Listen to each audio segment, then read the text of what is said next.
అందరికీ cosmopolitan Christ చర్చ్కి welcome. ఈరోజు మనం ఒక పాట పాడుకుని ఆరాధన మొదలు పెట్టుకుందాం. సితారనాదముతో క్రీస్తుని వేడగరారండి, ఎక్కడ ఇద్దరు ముగ్గురు కూడిన ఉంటానని నా స్వామిని, పాపులకై దిగి వచ్చెనట, రోగులకే వైద్యుడని, పాపుల పంక్తిని కూర్చొని విందులు చేసిన దేవునికి, పెద్దల పాలిట పెన్నిధికి, తంబుర సితారనాదముతో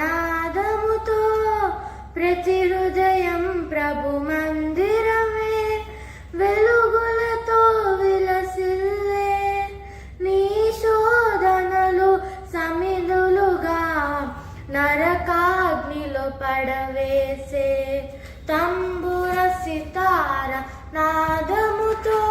థ్యాంక్ యూ. ప్రియ దేవుని సంగమా, ఇక సాయంకాలపు ఆరాధనకు ఏర్పాటు చెప్పిన వాక్య భాగంగా 1వ తిమోతి 6వ అధ్యాయములో మనం చూసినట్లయితే, మనం ఈ లోకంలోనికి ఏమీ తీసుకుని రాలేదు, అలాగే ఏమి తీసుకుని పోలేము అనేది మనం ఇక్కడ చూస్తాము. 1వ తిమోతి 6వ అధ్యాయం 7వ వచనం. హృదయ సంగమా, చాలా సందర్భాల్లో మనం కూడా చూస్తూ ఉంటాం. మనము ఏదైనా ఒక ప్రదేశం మన యొక్క ఊరి నుంచి కానీ సిటీ నుంచి కానీ వేరే ప్రదేశానికి వెళ్తూ ఉన్నప్పుడు మనము లగేజ్ని చాలా ముందు జాగ్రత్తగా మనం సర్దుకోవడం చూస్తూ ఉంటాం. అంటే అక్కడికి వెళ్ళిన తర్వాత బట్టలు దొరుకుతాయో దొరకవు, సోపులు దొరుకుతాయో దొరకవు, కోకోనట్ ఆయిల్ దొరుకుతుంది, చెప్పులు దొరుకుతాయి, షూస్, చాలా లగేజ్, మనం ఓవర్ లగేజ్ మనము పెట్టుకుని వెళ్తూ ఉంటాం. ఎయిర్పోర్ట్లో మనం దాన్ని తీసుకుని పోయినట్లయితే ఆ యొక్క చెక్ ఇన్ కౌంటర్స్ దగ్గర ఒకవేళ ఎక్స్ట్రా లగేజ్ ఉన్నట్లయితే అది ఎంత విలువైనదైనా సరే తీసి పక్కన పడేస్తారు.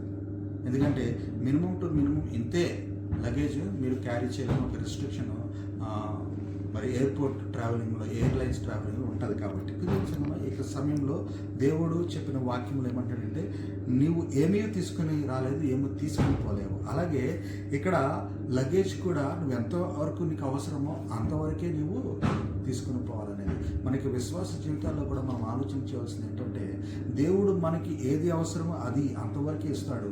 మిగిలిన దానిని ఏదైతే ఉన్నదో అది మనము అతి జాగ్రత్తగా, లేకపోతే ముందు చూపుగా, ఇంకా అది ఉంటే బాగుండు, ఇది ఉంటే బాగుండు, అది ఉంటే బాగుండని ముందు జాగ్రత్తగా మనం దేవుని ఎక్కువగా గోజాడుతూ ఉంటాం. దేవుడు అంటావు అనేది వాక్యాన్ని బట్టి నీకు ఎంత అవసరమో అంత నేను నీకు అనుగ్రహిస్తాను. దానికి మించినది నువ్వు ఆశించినట్లయితే నీకు అసంతృప్తి కలుగుతుంది, దేవుని మీద కూడా నీకు వ్యతిరేకత వస్తుంది. కాబట్టి దేవుడు ఈ వాక్యం ద్వారా చెప్తా ఉన్నాడు, నీవు నీ యొక్క విశ్వాస జీవితంలో తృప్తి కలిగిన విశ్వాస జీవితం కలిగి ఉండు. అంతేగాని నాకు ఇది వచ్చింది, దేవుడు అది ఇచ్చాడని సంతోషము, లేకపోతే నాకు అది అనుగ్రహించబడింది, ఇది ఈ యొక్క మేలు జరిగింది, ఈ యొక్క ఆశీర్వాదం జరిగింది అనేసి నువ్వు తోటి వాళ్ళతో ఎంతగానో నీవు సంతోషంతో ఉండడం, అది కాదు. కానీ తృప్తి కలిగిన జీవితము మనకు ఎంతవరకు అవసరమో అంత, అటువంటి జీవితాలు మనం కలిగి ఉండాలనేది ఇక దినాన మనకు చెప్తున్నాడు. ఇక దినాలు మనం చూసినట్లయితే తృప్తి కలిగిన జీవితాలు మనం ఎక్కడ కూడా చాలా అరుదుగా చూస్తూ ఉంటాం.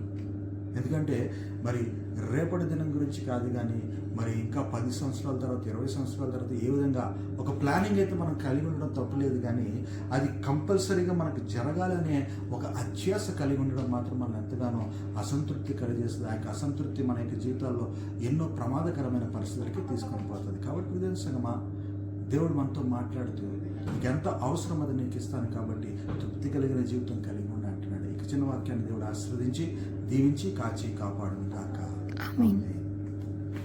మనం ఆరాధన ఎండ్ చేసుకుందాం. ఏసయ్య మాకు నిరంతరంటే ఆ పరం జరగకుండా చూసినందుకు థ్యాంక్ యూ. మాకు కొత్తిమీర అనుగ్రహించి మమ్మల్ని సురక్షితంగా సంతోషంగా చూసినందుకు థ్యాంక్ యూ.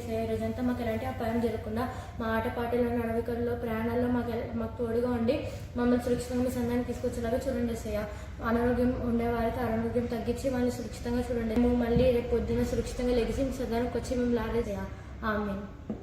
ఇక్కడితో ఆరాధన ముగించబడింది. Thank you.